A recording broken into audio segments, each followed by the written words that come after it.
omnicanalidade se tornou indissociável do futuro do varejo, né, gente? Não existe mais a escolha entre investir só no on ou só no off. É preciso entender as possibilidades que cada canal oferece para a construção de uma estratégia focada no resultado unificado no final das contas. No entanto, ser omnichannel impõe uma série de desafios para o dia a dia dos varejistas. Nessa palestra que a gente vai ver agora, nós pretendemos apresentar a aplicação prática de conceitos do Omni, como o Ship from Store, o Pick Up in Store e o Showrooming, que é uma prateleira infinita, né? E também compartilhar com vocês, com base na experiência desse nosso palestrante e dos clientes que essa empresa atende, como funciona a implementação desses fluxos no e-commerce. Por isso, o tema da nossa primeira palestra para abrir com o pé direito o nosso dia é Desafios para se tornar omnichannel. Quem vai falar sobre isso é um convidado que é engenheiro de produção e mestre em administração com experiência de mais de 10 anos de mercado, prestando consultorias em estratégia, inovação e excelência operacional para grandes organizações. Sua atual missão é habilitar a omnicanalidade para o varejo brasileiro, através do portfólio da Linx Digital, para que o varejista possa vender mais, crescer e gerenciar melhor o seu negócio. Nesse último ano, ele ingressou na Stone Co., na vertical da Linx Digital, como Head de Projetos Omnichannel. Seja bem-vindo, Ricardo Gonçalves. O palco é todo seu. Olá, bom dia. Me ouvindo bem? Sim, Ricardo, bom dia. Bom dia, legal. Vou ser bem objetivo aqui. Primeiro, obrigado aí pelo convite, tá? Toda a organização da E-Commerce Brasil. Eu sou o Ricardo, eu faço parte aqui do grupo Stone Co., dentro da vertical Linx Digital, né, da nossa atuação em software para o varejo. Eu queria fazer uma introdução rápida aqui, né, falando um pouco da Linx Digital, a organização a qual faço parte. A gente tem essas 3 grandes pilares de ofertas e vou trazer aqui muito na nossa experiência dentro da implantação da nossa solução de OMS, né, que é o nosso software aí para habilitar a omnicanalidade dos nossos clientes. A gente tem ele implementado ou em fase de implantação, né, dos projetos que a gente vem tocando em vários grandes grupos aqui do Brasil, né, varejistas aí. Hoje temos mais de 9.000 lojas nesse portfólio, então acho que é um pouco dessa experiência que a gente vai trazer aqui para vocês, tá? Falando um pouco da lógica Omni na prática, né, como é que a gente organiza esse raciocínio aqui em conjunto, né? A gente hoje percebe que o pedido, né, que antes ele vinha somente ali via loja física, hoje a gente tem vários canais de entrada, né? Não só a loja física, a gente tem redes sociais, tem a sua própria loja online, você tem ali os vários marketplaces, o qual você é credenciado como varejista, né? E você pode atender esses pedidos com, vamos dizer assim, o estoque do seu centro de distribuição ou dos seus centros de distribuição ou das suas lojas, né? E a grande questão aqui da omnicanalidade é você habilitar e democratizar todos os seus estoques, não só os estoques de CDs e de lojas, né? Para todos os canais disponíveis aqui em cima, né? E como é que isso acontece na prática? Isso acontece na prática por meio da cotação de frete, né? Então, assim, quando você... Eu acho que isso, materializando bem aqui no exemplo, né? Quando você está ali numa loja online, você vai escolher um produto, vai para o carrinho, faz a cotação de frete.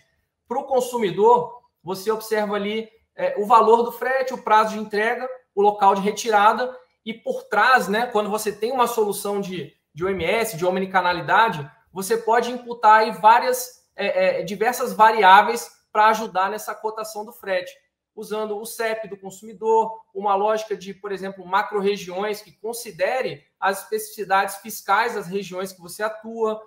Você pode considerar aqui regras de pool de lojas, por exemplo, em que você, quando você bate a cotação de frete, ele consulta não só o estoque de uma loja, mas um grupo de 3 lojas, por exemplo, que são próximos, e aí consolidando esse estoque, a chance de trazer uma cotação mais vencedora para o consumidor final, ela é melhor, né? E aí você tem toda a lógica da orquestração do ciclo de vida do pedido, que é a grande chave aqui da omnicanalidade, olhando o viés e o prisma do OMS, né? Quando a gente fala de omnicanalidade, né, a gente fala muito dos fluxos omni. E aí eu trago 3 aqui principais, né, como citados aí na introdução, destacando o Ship from Store, né, que é você entregar no local de preferência do cliente ali o pedido sendo atendido pela loja e indo para a casa do cliente, do consumidor final. O pick-up, que é o retira, né? O retira na loja, aí você tem aqui os detalhamentos das várias maneiras, né? Você pode ter ali o pedido, você pode retirar naquela loja, mas o estoque pode vir de uma outra loja, então você brinca com essa dinâmica aí do estoque democrático de todas as lojas, sendo utilizados por todas as lojas, né? E você tem também um canal de entrada na loja física, que é o showroom, né? O vendedor, por tradição, por natureza, ele está acostumado a vender o estoque que tem dentro da loja. E com o showroom, ele habilita a vender todo o catálogo disponível, o catálogo online. Então, ele usa o e-commerce como um aliado na venda showroom, em que você pode viabilizar aquela venda na loja física por meio ali. Você não tem aquela peça no momento ali na loja física, você pode direcionar o desejo dele para a plataforma, para uma aplicação mobile ali na loja e concretizar a venda mandando para casa dele no dia seguinte, por exemplo. Tá?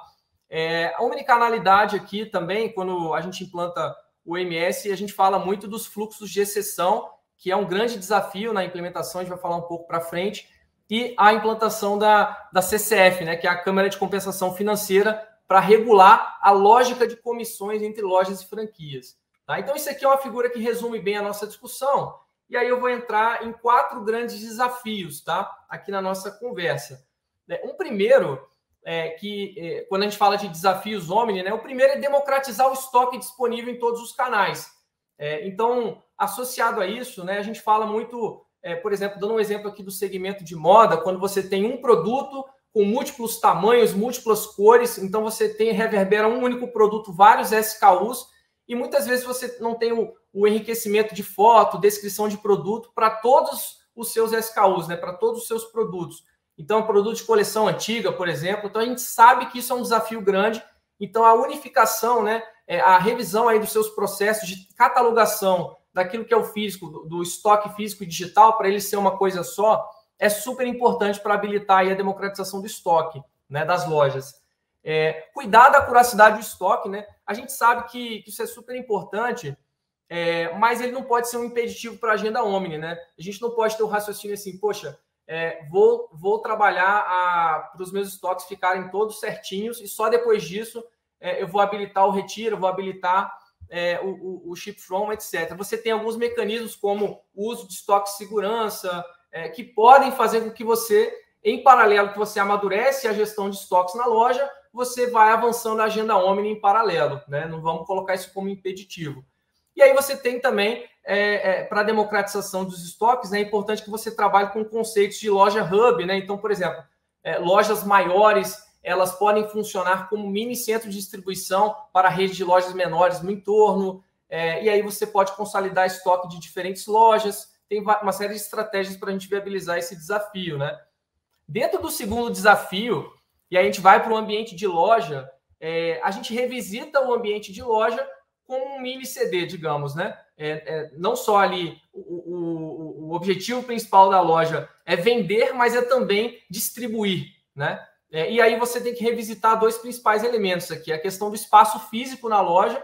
Então você, por exemplo, quando você fala do pick-up, do retira, né? Você tem que ter um ambiente para fazer a preparação, né? Então, todo dia pela manhã, o colaborador tem que chegar lá, identificar os pedidos que foram colocados no site que vão ser retirados naquela loja, organizar ali em armários, organizar num espaço físico, dependendo se for itens maiores, né?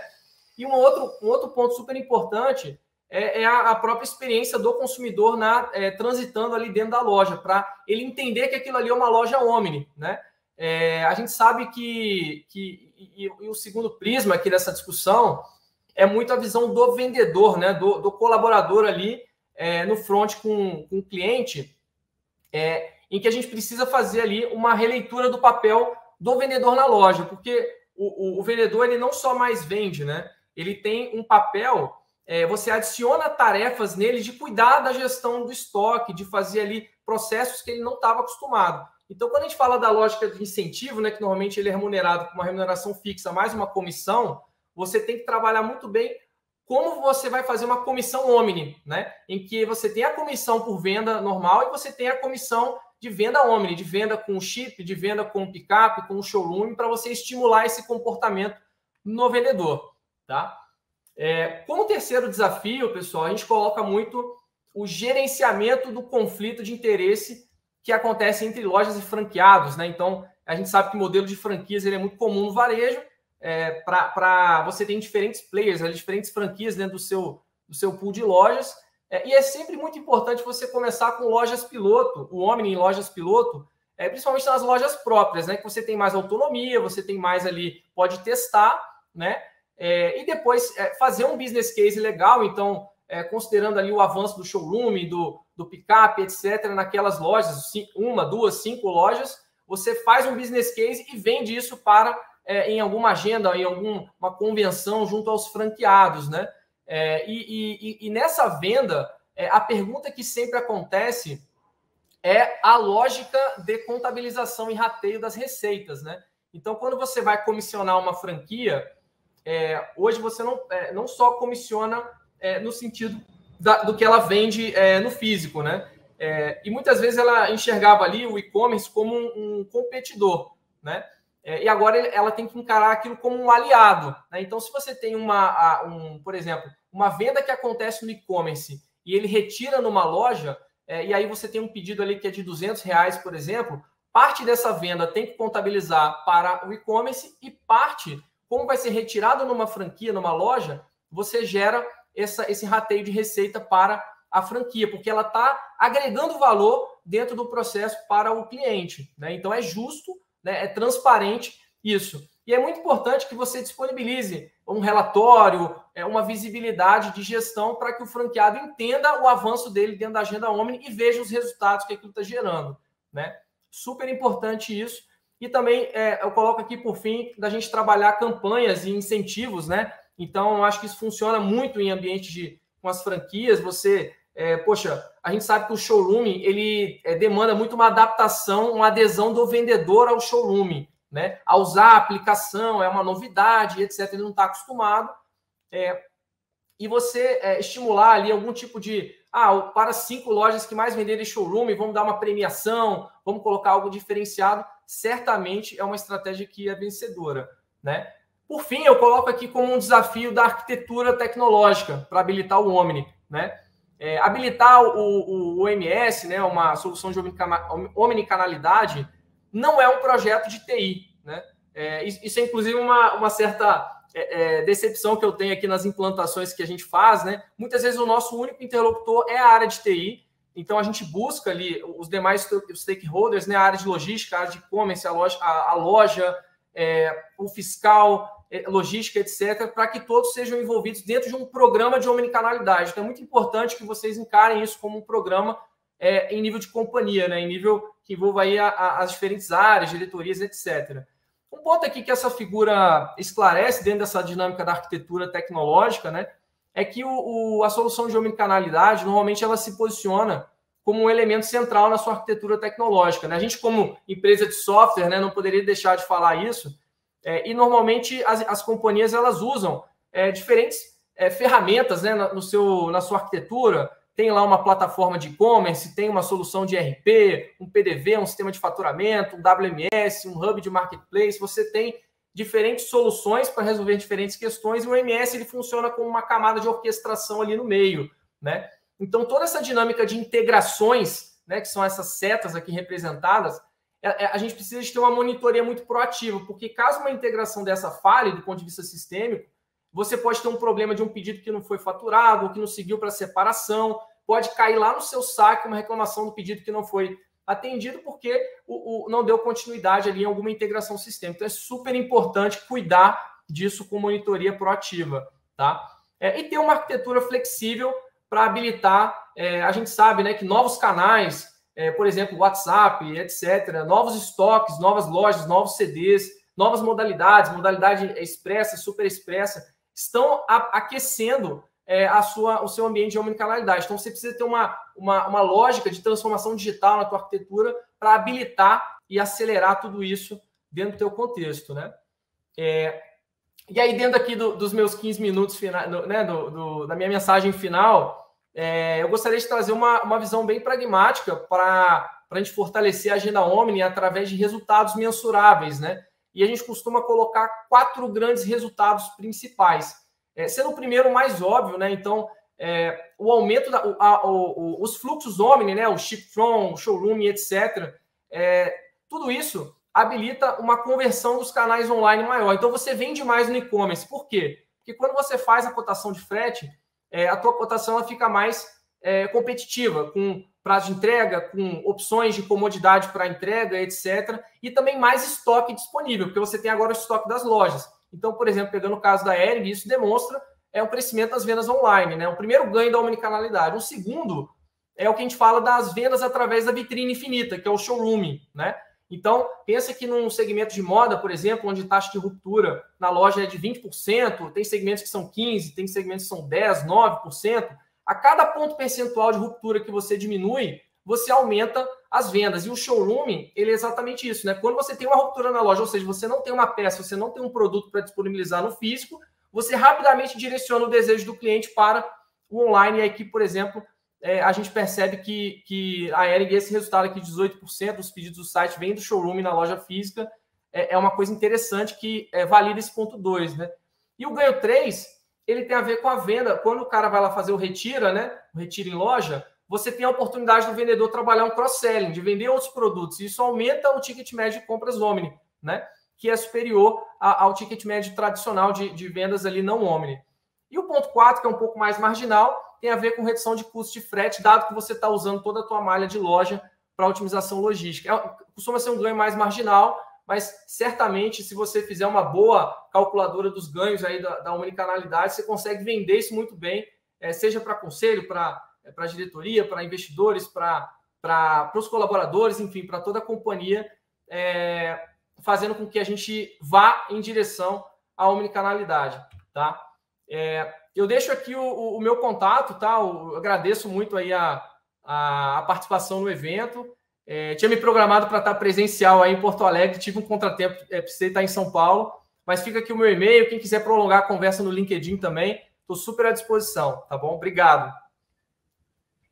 Ricardo, nós que agradecemos. Muito obrigada pela sua palestra, pelo conteúdo, foi muito rico. Vou te pedir a gentileza de continuar no chat na plataforma para você ficar logado, para quem tiver alguma dúvida, falar com você e lembrar a todos que o time está lá no Salão de Negócios. Quem quiser conversar, é só colar no Salão de Negócios e conversar com eles, tá bom? Obrigado.